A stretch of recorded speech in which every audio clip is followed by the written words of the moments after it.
This is the latest installment of the Rodney News Network, bringing you the news nobody else is reporting. And I'm Rodney. Well, Reuters News did a genealogy test on our 6 living presidents.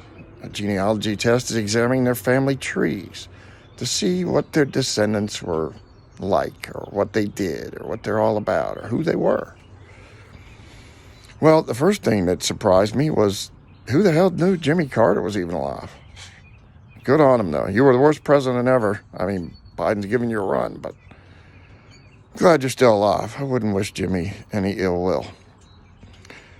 But they tested Jimmy's family tree, and Jimmy Carter's family tree tested positive for slave ownership. That's right.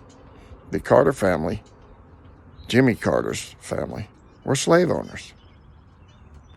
Now, after Carter was Reagan as president, and they couldn't test him because Reagan's already gone. But if you go to the Irish American Heritage Foundation, they have a history on Reagan where it shows that Reagan is a second-generation Irishman, which means his family didn't migrate to the U.S. till well after slavery ended. So the Reagans didn't own slaves. At least Ronald Reagan's family did. After him were the Bush family. Or George Bush Sr. We'll get to Jr. later. But George Bush Sr. Now, the Bushes have been a powerful family in the United States for 150 years. And their family tree tested positive for slave ownership. The Bushes were slave owners. Now, after George Bush Sr. was Bill Clinton, or William Jefferson Clinton.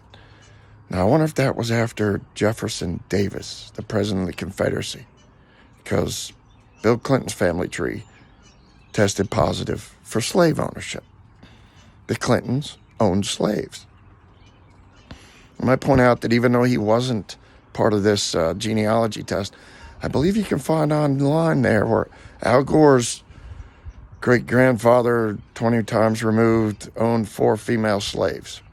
So I believe the Gores owned slaves too.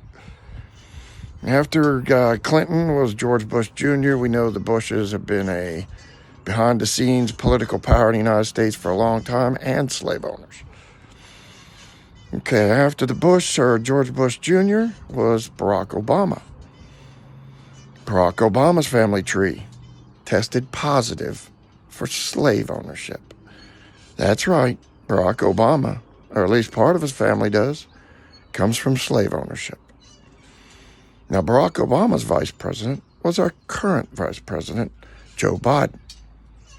Joe Biden's family tree tested positive for slave ownership. That's right, the Bidens were slave owners. The only living president, let me repeat that, the only living president whose family is not descended from slave owners is, you guessed it, Donald Trump. The only one. Wow. I might point out that Kamala Harris, Biden's vice president, her family tree also has a history of slave ownership.